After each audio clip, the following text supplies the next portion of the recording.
দাদা, এটা হলো কালকের বিয়ের জিনিসপত্রের পুরো লিস্ট। তুমি সব ঠিকঠাক চেক করেছিলে তো? কোনো মিসিং নেই তো? আরে দাদা, তুমি কিছু বাদ গেছে কি জিজ্ঞেস করলে? এখানে তো 10টা থালা, 20টা চামচ, একটা তাকিয়া আর একটা চাদরে মরচে ধরে গেছে। যখন থেকে আমি এই পার্টি অর্গানাইজ করার কাজ শুরু করেছিলাম না সোনু, তখন থেকে আমি একটা জিনিসই দেখছি। জিজ্ঞেস করো কি? হ্যাঁ, বলুন কি? ছোটবেলায় আমি পাড়ার প্রতিবেশীদের বাড়িতে আলাদা আলাদা প্লেট গ্লাস দেখে সবসময় অবাক হয়ে দেখতাম যে এদের বাসনপত্র আলাদা আলাদা কেন। এটা শখ নাকি অভ্যাস? কিন্তু এখন গিয়ে জানতে পারলাম যে এটা কোনো শখও নয়, অভ্যাসও নয়। ওরা এই বাসনপত্রগুলো বিয়ে বাড়িতে গিয়েই জোগাড় করেছে। মানে জীবনের এই অভ্যাসটা বহুকাল ধরেই চলে আসছে। ঠিকই বলেছো তুমি দাদা, তীর একদম নিশানায় লাগিয়েছো।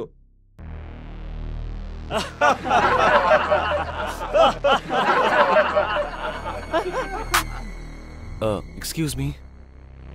হ্যাঁ বলুন। আমার নাম বীর। আমি হচ্ছি আইটি কোম্পানি সুপারজেটের ম্যানেজার।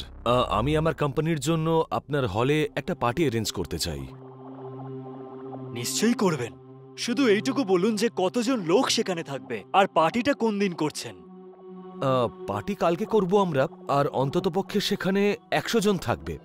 খাবার আর ডেকোরেশন এরকম হওয়া উচিত যে যেন আমাদের বস খুশি হয়ে যান। আরে আপনি চিন্তা করবেন না, আমাদের খাবার আর ডেকোরেশন দুটোই এ ক্লাস। আপনাদের 100 জন লোক খুশি হবেই হবে। আপনি শুধু এখন অ্যাডভান্সটা দিয়ে দিন। ডেকোরেশন আর খাবার মিলিয়ে 15 লাখ টাকা পড়বে। আপনাকে 20% অ্যাডভান্স দিতে হবে। ঠিক আছে, আপনি এই 5 লাখ টাকা রাখুন। যাক, সবকিছু সময়ের আগেই রেডি হয়ে গেছে।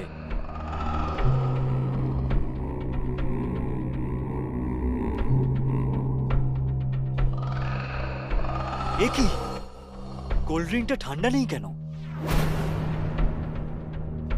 শোনো শোনো, এই ফ্রিজে জল আর কোল্ড ড্রিঙ্কটা ঠান্ডা হচ্ছে না কেন? ও, ক্ষমা করে দেবে দাদা, আমি তো তোমাকে বলতেই ভুলে গিয়েছি যে ফ্রিজটা খারাপ হয়ে গিয়েছে।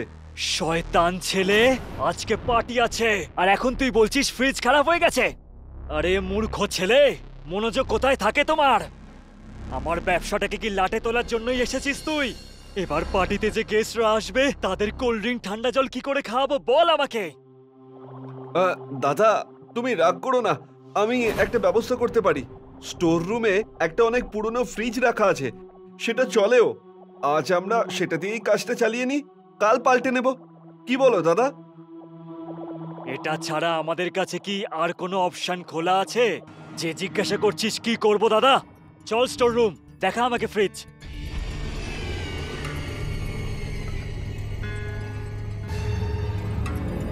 এই যে দাদা, এটা একেবারে দারুণ ফ্রিজ। সত্যি চালু আছে তো? মিথ্যে বললে আমার জিভ কেটে যাবে দাদা।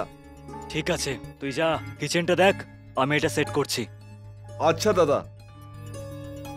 ভগবানের অশেষ অশেষ কৃপা যে সময়ের আগে জোগাড় হয়ে গেছে, না হলে নতুন ফ্রিজ কিনতে হতো।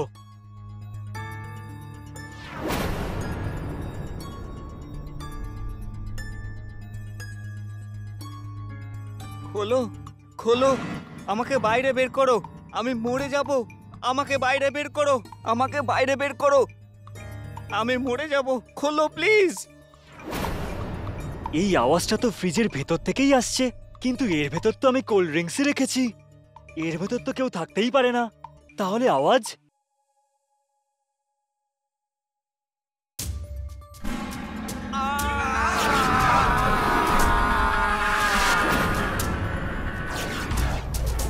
এটা কোথায় চলে এলাম? এটা কোন জায়গা?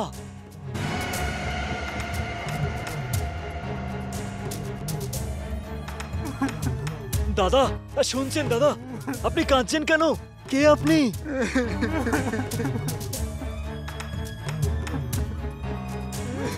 দাদা কিছু বলুন না। এভাবে এভাবে দেখবেন না দাদা, আমার ভয় লাগছে। আপনার নামটা কি? তাড়াতাড়ি দাদাকে বলে দিই যে টাকা ছাড়া জলের ট্যাঙ্কি কিছুতেই আসবে না। যদি ভুলে যাই তাহলে দাদা হেভি গাল দেবে। দাদা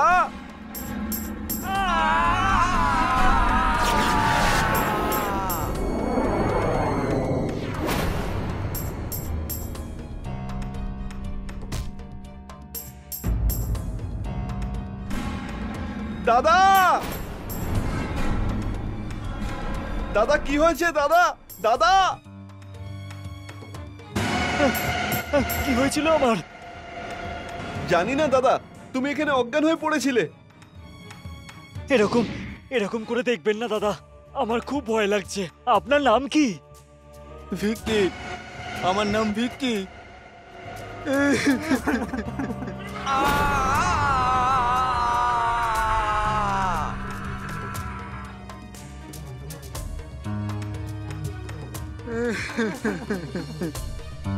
কি ভাবছো তুমি দাদা?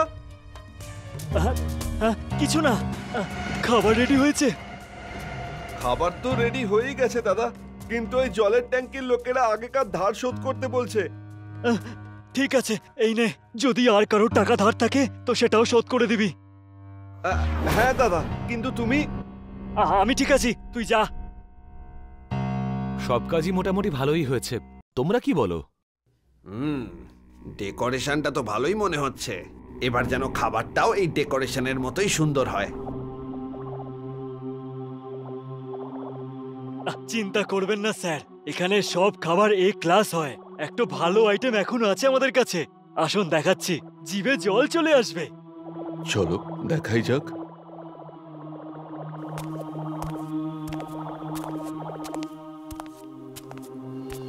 এই দেখুন স্যার। ওয়াও, এই ফ্রিজটা তো অ্যান্টিক পিস মনে হচ্ছে। মদন, এই ফ্রিজটার অ্যান্টিক দেখাটাই হচ্ছে এর বিশেষত্ব, নাকি আরো কিছু বিষয় আছে এর মধ্যে? এই ফ্রিজের পিছনে একটা রহস্য লুকিয়ে আছে, সেটা বেশ অদ্ভুত। কিরকম গল্প? ভিকিকে তো আপনারা সবাই চেনেন।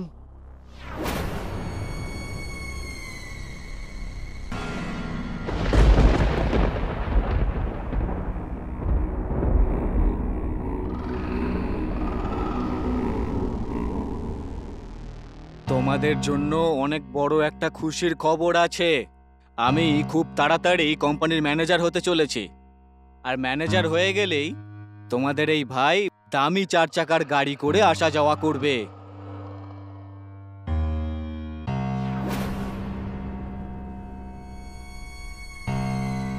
এটা তো খুব খুশির খবর, তোমরা কি বলো বন্ধুরা? হ্যাঁ হ্যাঁ। চিয়ার্স। ভিকি, তুই ম্যানেজার হওয়ার পরেই আমাদের ওপর রোয়াব দেখাবি না তো? রোয়াব তো না, তবে হ্যাঁ, তোমরা যদি সময়ের মধ্যে প্রজেক্ট কমপ্লিট না করো তাহলে একটু বকবো। তুই আমাদের শাসাচ্ছিস? নিজের উন্নতি নিয়ে অহংকার করবি তুই? এই নে। এই শোন, চাকরি তোকে আমরা দিয়েছি এই কোম্পানিতে, আর তুই আমাদের আগে চলে যাবি। এই নে। যখন তুই এই পৃথিবীতে থাকবি তখনই তো তুই ম্যানেজার হয়ে আমাদের টাইট দিবি, তাই না? এটা আমার তরফ থেকে তোর প্রমোশনের জন্য।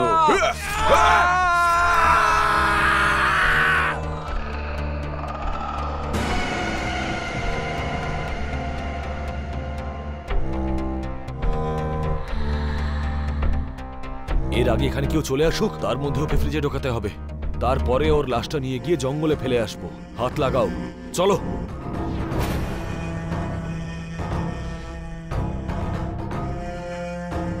খোলো খোলো, আমাকে বাইরে বের করো, আমি মরে যাব, আমাকে বাইরে বের করো।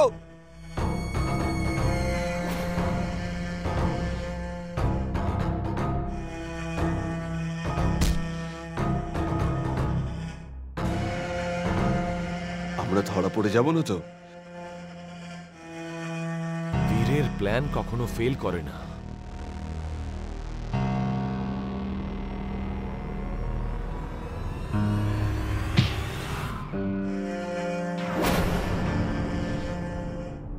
তুমি ভিকির ব্যাপারে কি করে জানলে? দুর্ভাগ্যবশত তোমরা ভিকিকে এই ফ্রিজেই আটকে রেখেছিলে। এটা এই হোটেলের পুরনো মালিক কিনেছিল আর স্টোর রুমে পড়েছিল। ভিকি এই ফ্রিজের মধ্যেই ছিল। ওই আমাকে বলল তোমাদের 3 জনকে নিতে এসছে। গল্পটা বেশ ভালোই তৈরি করেছো তুমি, কিন্তু এই গল্পটা তুমি কাউকে শোনাতে পারবে না।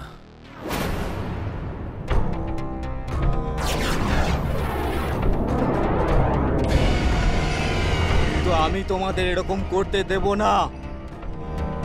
ভিকি, হ্যাঁ, ভিক্কি, যে তোমাদের মতো বিশ্বাসঘাতকদের দোষের শাস্তি দিতে এসেছে। না ভিকি না, তুই এমনটা করতে পারিস না, আমরা তো বন্ধু। বল। বন্ধু যদি হও তাহলে বলো আমাকে মারলে কেন? ভগবান তোমাদের মতন বিশ্বাসঘাতক আর বেঈমান বন্ধু যেন কাউকে না দেয়। তৈরি হয়ে যাও।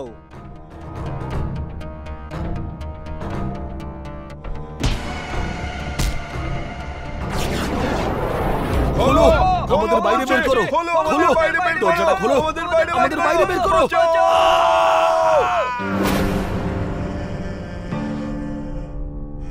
আরে এটা কি ছিল দাদা? এটা এমন একটা ঘটনা যেটা তুই আর আমি ছাড়া আর কেউ বিশ্বাস করবে না যে এরকমও ঘটেছিল।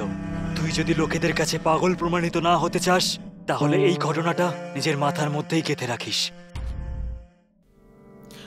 আমাদের আজকের গল্পের মূল হলো দরকারের চেয়ে বেশি উচ্চাকাঙ্ক্ষা, কিছু করে দেখানোর, কিছু প্রাপ্ত করার আকাঙ্ক্ষা। পৃথিবীতে জন্মানো প্রায় প্রত্যেক প্রাণীদের বুকে এই অনুভব ঝড় নিয়ে আসে। ভালো রাস্তা দিয়ে হেঁটে কেউ নিজের এই উচ্চাকাঙ্ক্ষা পুরো করে তো এমন সফল ব্যক্তির এই পৃথিবীতে কোনো তুলনা হয় না। কিন্তু যদি নিজের উচ্চাকাঙ্ক্ষাকে পাওয়ার জন্য কেউ রক্ত পাওয়ার স্থিতিতে এসে যায় তখন এমন ব্যক্তির অন্ত খুব ভয়ঙ্কর হয়।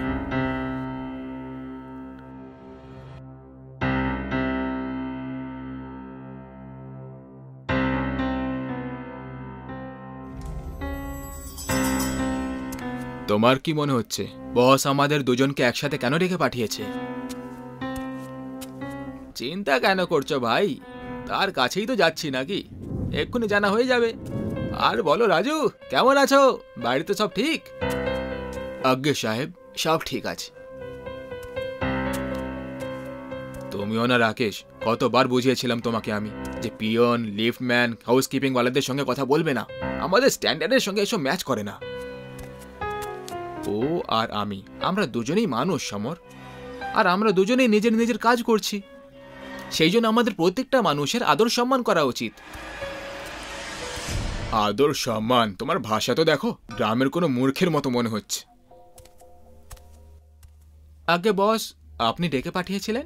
Yes yes my boy, come in, ভেতরে চলে এসো। সমর এসেছো তো? Yes yes sir, I am also in sir. Good, চলে এসো, বসো।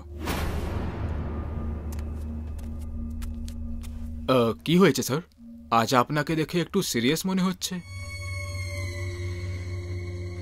জীবনে কখনো কখনো কিছু সিদ্ধান্ত নেওয়াটা খুব কঠিন হয়ে যায়, আর আমিও সেই কঠিন সময়টা কাটাচ্ছি। সেই জন্যই তোমাকে আমি একটু সিরিয়াস মনে হচ্ছি। যাই হোক, আজ আমি এই কোম্পানির দায়িত্ব থেকে ফ্রি হওয়ার সিদ্ধান্ত নিয়ে নিয়েছি। আর এই অল্প সময়ের মধ্যেই তোমরা দুজনেই কোম্পানির জন্য অনেক কিছু করেছো।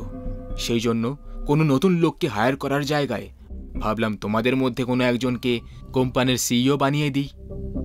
কিন্তু তোমাদের দুজনের মধ্যে যে কোনো একজনকে বাছাটা আমার জন্য খুব মুশকিল ছিল, কিন্তু কোনো একজনেরই বাছাই করাটা দরকারও ছিল। মনে হচ্ছে ভগবান প্রার্থনা শুনে নিয়েছে। আমি বয়স আর অনুভব দুটোর দিক দিয়ে রাকেশের চেয়ে বড়। আমি সিইও হব। কাল নতুন সিইও পদের অফিসিয়াল ইনফরমেশন সব জায়গায় দিয়ে দেওয়া হবে। তাই কাল থেকে বলরাজ গ্রুপ অফ ইনফরমেশন টেকনোলজির নতুন সিইও হবে রাকেশ।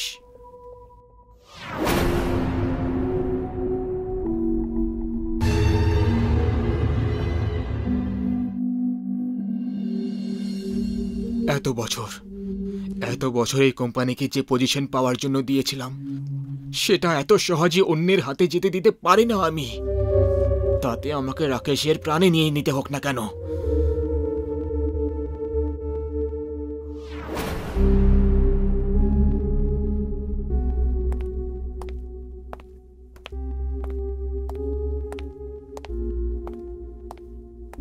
Congratulations CEO sir. আরে কি ভাই, তাছাড়া যদি সত্যি বলি এই পোস্ট আমার নয়, তোমার পাওয়া উচিত ছিল। তাহলে পোস্ট আমাকে দিয়ে দাও। আরে মজা করছি, চলো সেলিব্রেট করি, আজকের পার্টি আমার তরফ থেকে।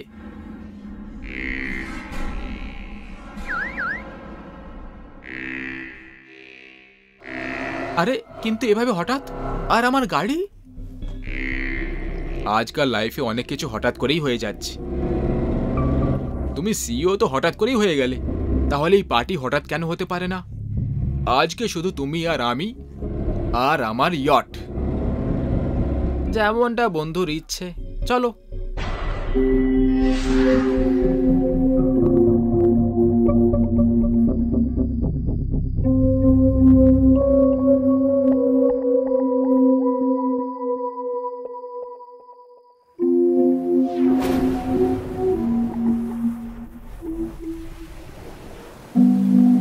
ইউনো সমর, যেমন উথাল পাথাল সমুদ্রে আজকে হচ্ছে, ঠিক সেরকমই উথাল পাথাল আমার মনের মধ্যে হচ্ছে। এই পজিশনে তো আমার পৌঁছানোরই কথা ছিল, কিন্তু এই সব এত তাড়াতাড়ি হয়ে যাবে ভেবে দেখিনি ভাই। সময়টা আমার ভাগ্যটাই বদলে দিল ইয়ার, আর আমার ভাগ্যটা পাল্টে দিল। এই সব যে তুই পেয়ে গেলি না রাকেশ, সেসব আমার ভাগ্যে ছিল। তুই আমার থেকে আমার ভাগ্য কেড়ে নিয়েছিস। সমর, তুমি কি বলতে চাইছো? এখন আমি কিছু বলতে চাই না রাকেশ, শুধু করতে চাই, আর আমি সেটা করেই ছাড়ব। সমর, তুমি একটু অদ্ভুত রিঅ্যাক্ট করছো। আমার মনে হয় আমাদের এখান থেকে যাওয়া দরকার। আমরা নয়, শুধু তুমি যাবে এই পৃথিবী থেকে দূরে, চিরকালের জন্য। এসব কি জাদা বলছো সমর? তোমার এই বেকার জোকটা ঝেলতে পারছি না আর। ফিরে চলো।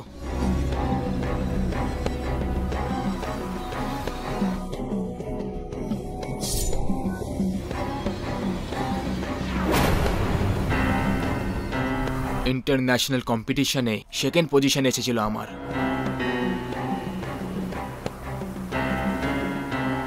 সমরের অতিরিক্ত উচ্চাকাঙ্ক্ষা রাকেশের খুশি কেড়ে তো নিলই, সেখানেই ওকে মেরে ও জমদূত হয়ে গেল।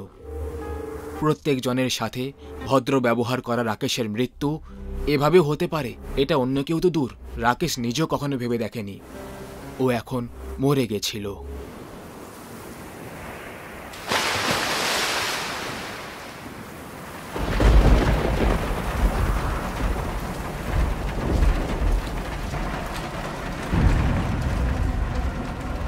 সব জায়গায় খুঁজে নিয়েছি স্যার, রাকেশের ব্যাপারে কোথাও কিছু জানা যাচ্ছে না। মনে হচ্ছে সিওর পোস্টের কথা জানতে পেরেই ও নিজের আসল রংটা দেখাতে শুরু করে দিয়েছে। কোথাও কোনো 5 স্টার হোটেলের রুমে পড়ে আছে হয়তো, মদ খেয়ে। যাই হোক, সময় হয়তো এটাই চেয়েছিল যে সিইও যেন রাকেশ নয়, তুমি হও। Are you sure sir?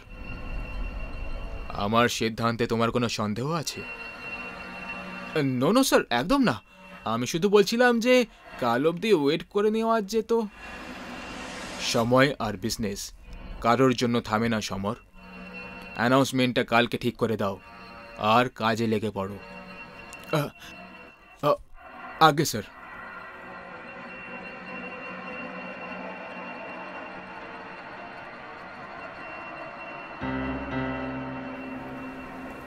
ওম ত্র্যম্বকম যজামহে সুগন্ধিং পুষ্টিবর্ধনম পূর্বারুকমিব বন্ধনান মৃত্যুর্মুখ্য মহামৃতাৎ। ওম।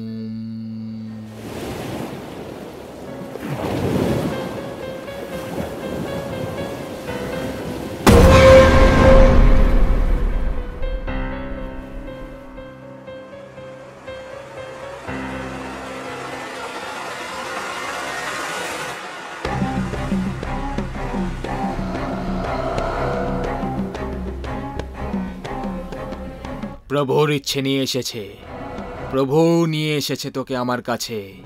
সেও ন্যায় চাইছে, তুইও ন্যায় চাইছিস, পেয়ে যাবি, ন্যায় পেয়ে যাবি। ওম ভট।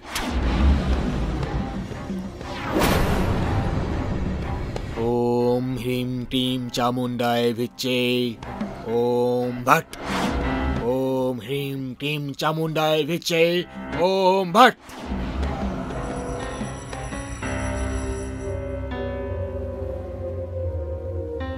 যাও বালক, ন্যায় করো। ন্যায় পাওয়ার পরেই আবার নিজের দুনিয়ায় চলে যেও।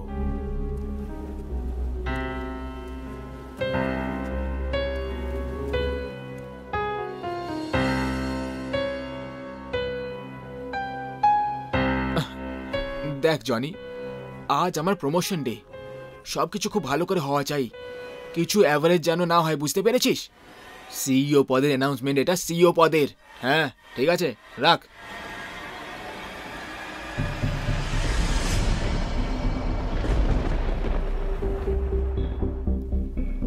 রাকেশ, ও এখানে কি করে আসতে পারে? না, এটা হতে পারে না, এটা হতে পারে না। অবাক হলে যে আমি এখানে কি করে এসে গেলাম? হ্যাঁ হ্যাঁ, তুই তো মরে গেছিলি। মরা মারার অধিকার তো তোর কাছে নেই, উপরওয়ালার কাছে থাকে। সেই উপরওয়ালা আমাকে বলেছে যে শুধু আমারই সময় পুরো হয়নি, আমার বন্ধু রূপে শত্রুরও সময় পুরো হয়ে গেছে, যে তোকে নিজের স্বার্থের আর উচ্চাকাঙ্ক্ষার জন্য মেরে দিয়েছে। আমার পরিবারের ব্যাপারে একবারও ভাবলি না।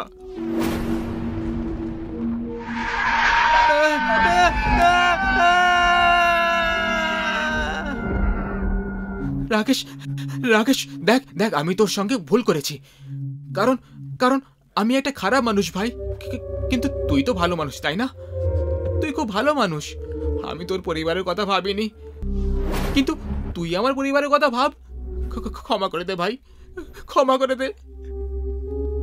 আমি ক্ষমা করতে ফিরে আসিনি, তোকে সাথে নিয়ে যেতে এসেছি। চল। না, এটা হতে পারে না।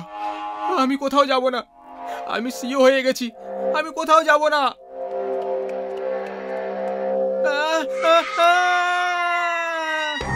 কোথায় পালাবি? ঘরে পুষে রাখা সাপ, তোর ফনাটা কুচলে দিতেই তো আমি এখানে এসেছি।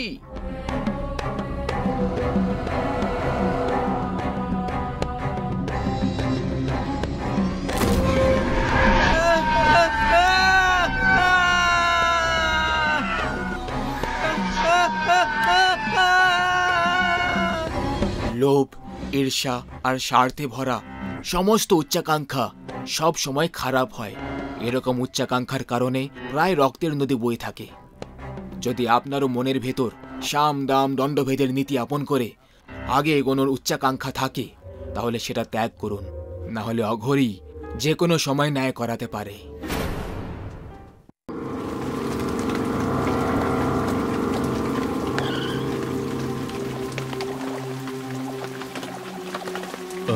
ম্যানেজার, জেসিবি এখনো এলো না কেন?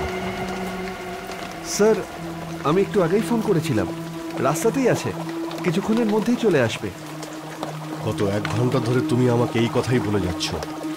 তুমি খুব ভালো করেই জানো 3 দিনের মধ্যে যে কোনোভাবেই ওকে বিল্ডিংটা ভাঙতেই হবে। তাও তুমি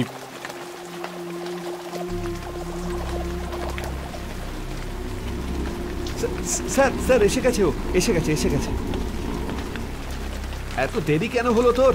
তোকে তো বলেছিলাম 7টার মধ্যে চলে আসবি। আরে মুখ কেন দেখছিস? যা, চলে যা, শুরু কর কাজ।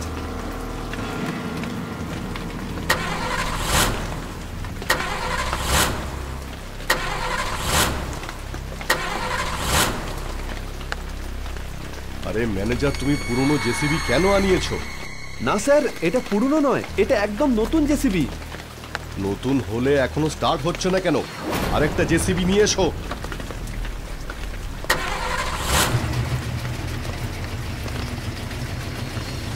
স্যার, স্টার্ট হয়ে গেছে। চল এবার তাড়াতাড়ি এগিয়ে যা আর বিল্ডিংটা ভেঙে ফেল।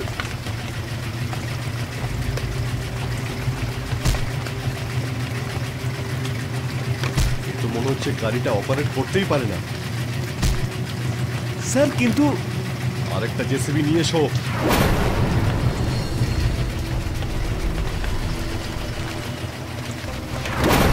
স্যার, আমি তো কিছুই বুঝতে পারছি না যে প্রথম গাড়িটা বিল্ডিংটার দিকে এগোতে পারছিল না, কিন্তু পিছনে যাওয়ার সময় কোনো সমস্যাই হলো না। এবার এই জেসিবিটার সঙ্গেও একই জিনিস হচ্ছে। শ্রমিকদের ডাকো। হ্যাঁ হ্যাঁ স্যার। হ্যালো লক্ষণ।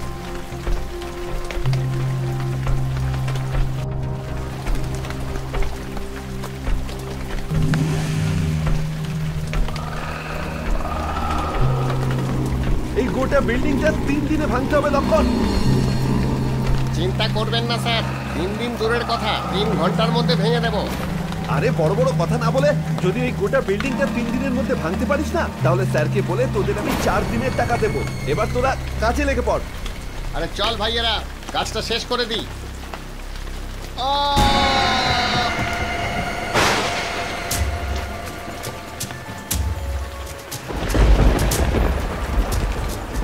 বাঁচাও বাঁচাও বাঁচাও বাঁচাও।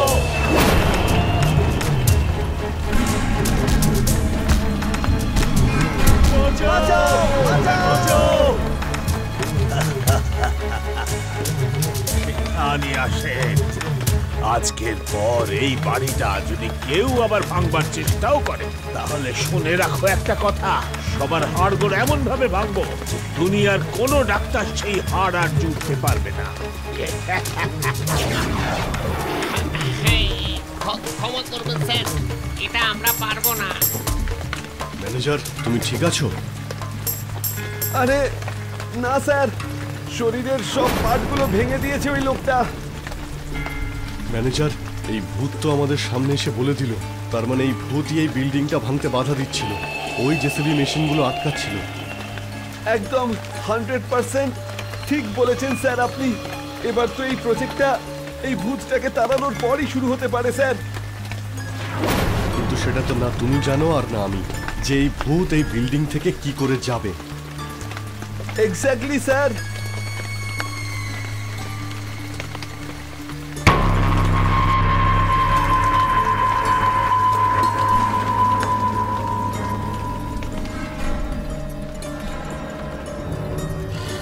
স্যার স্যার, একজন তান্ত্রিক বাবার খোঁজ পেয়েছি স্যার। উনি 100% গ্যারেন্টির সঙ্গে ভূত তাড়াতে ওস্তাদ। কতক্ষণের মধ্যে আসবে সে? স্যার ডেকে নিয়েছি, বাবা বাইরেই বসে আছে। গুড, ওনাকে ভেতরে ডাকো। হ্যাঁ স্যার।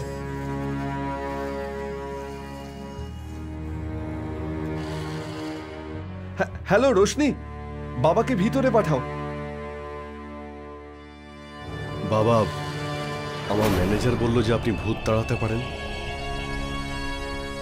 আমি তাড়াই না, উপরওয়ালা শক্তি তাড়ায়, আমি তো নিমিত্ত মাত্র।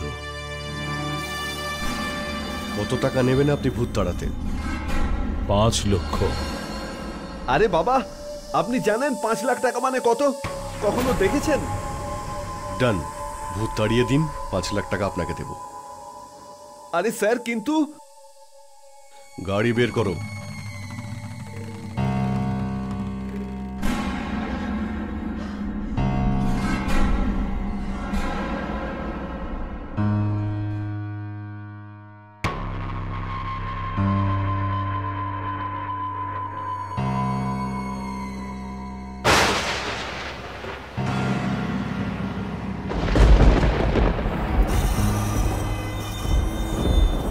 ওং হেম ক্লেম ট্রিম ট্রিম স্বাহা।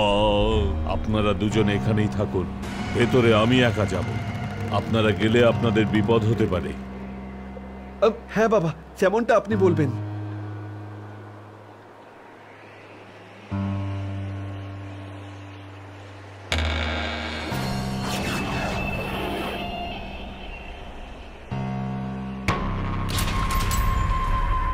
তুমি যেই হও না কেন, আমার সামনে এসো, আমার সামনে এসো। সামনে না এলেও আমি তোমায় ভস্ম করে দেব। ওং হেম ক্লেম ট্রিম ট্রিম স্বাহা। ওং হেম ক্লেম ট্রিম ট্রিম স্বাহা। এই যে বাবা, এখনো বলছি এখান থেকে নিজের পায়ে হেঁটে বেরো, তো আমি তোমায় মেরে মেরে ভূত বানিয়ে ছাড়বো। ঠিক আছে, আমিও দেখব কে কাকে ভূত বানায়। ওং ওং ফট স্বাহা। এখনো সময় আছে, বেশি ফটফট করো না, নয়তো এমন পটকে দেব যে সারা জীবন আর এই বাড়ির আশেপাশে আসবে না। আজ পর্যন্ত কোনো ভূতের পুতের সাধ্য হয়নি যে আমার গায়ে হাত দেয়। এই ব্যাপার, এই দেখ।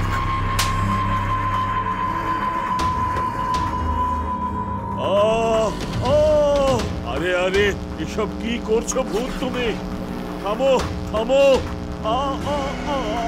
হায় রে, আমায় মেরে ফেললো রে! ও ভূত, শোনো শোনো, থামো ভাই থামো, ধুতি ছেড়ে দাও। আরে ধুতি ধরে টানছো কেন? ধুতি ছেড়ে দাও। হায় রে, মচকে দিয়েছে, ভেঙে দিয়েছে, আমার শরীরের সর্বত্র ব্যথা করে দিয়েছে। ক্ষমা করে দাও বাপরা, এই ভূত এই বাবার বশীভূত হবে না। কি হয়েছে তোমার? খুব চিন্তিত মনে হচ্ছে। আমাদের পুরনো বাড়িটায় যে ভূত অধিকার করে রেখেছে সে ওটাকে ভাঙতে দিচ্ছে না। আমি এটা নিয়ে খুবই চিন্তিত, কিন্তু ওটা ভাঙতেই হবে। আমি একটা কথা বলি, আমাদের পুরনো বাড়িতে যে ভুতুরে শক্তি আছে সেটা কিন্তু খারাপ নয়, কারণ যেই ওই জায়গাটায় যাক না কেন ভূত তাকে প্রাণে মারে না, বরং শুধু মেরে মেরে তাড়িয়ে দেয়। আমার কথা শোনো, ওর সাথে গিয়ে কথা বলো, হয়তো কোনো উপায় বেরোবে।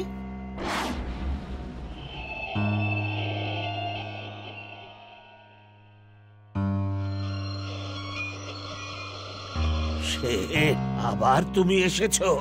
মনে হচ্ছে তুমি নিজের প্রাণের পরোয়া করো না। জীবন চলে গেলে যাক, কিন্তু এই বাংলো ভেঙে প্রজেক্ট করতেই হবে, আর আমি এটাকে সফল করবই। আর আমি এই বাড়ির জায়গায় অন্য কিছু তৈরি হতে দেখতে পারবো না। আমি এই জায়গাটাকে ভালোবাসি। চলে যাও তুমি শেঠ। আমি চলে যাব, কিন্তু তুমি আমার কথা একবার মন দিয়ে তো শোনো। আমি জানি তুমি খারাপ ভূত নও, প্লিজ, কিন্তু একবার আমার সামনে এসে আমার কথাগুলো শোনো, তারপর তুমি যা বলবে তাই হবে। শেঠ, আমাকে এত অনুরোধ করবার কোনো দরকার নেই। বলো কি কথা বলবে। আমি এটা জানতে চাই যে আপনি কেন এই বাড়িটাকে ভাঙতে দিতে চাইছেন না। আরে বাড়িটা তো আমারই। শম্ভুরামকে চেনো তুমি? শম্ভুরাম? আপনি শম্ভু কাকার কথা বলছেন না তো? হ্যাঁ, তার কথাই বলছি আমি। আমি ওনাকে কি করে ভুলতে পারি? উনি তো আমাদের কেয়ারটেকার ছিলেন। আমার ছোটবেলা তো ওনার কোলেই কেটেছে, আর আমি তো ওনার কাঁধে চড়ে পুরো শহর ঘুরে বেড়াতাম। কিন্তু যখন আমার 9 বছর বয়স হলো, তখন বাবা আমাকে পড়ার জন্য বিদেশে পাঠিয়ে দেন। তারপর ওনার সঙ্গে আর কোনোদিনও দেখা হয়নি। কিন্তু ভূত বাবা, আপনি ওনার ব্যাপারে কেন জিজ্ঞেস করছেন? তাহলে শোনো ছোট মালিক, আমি তোমাদের সেই শম্ভু কাকা।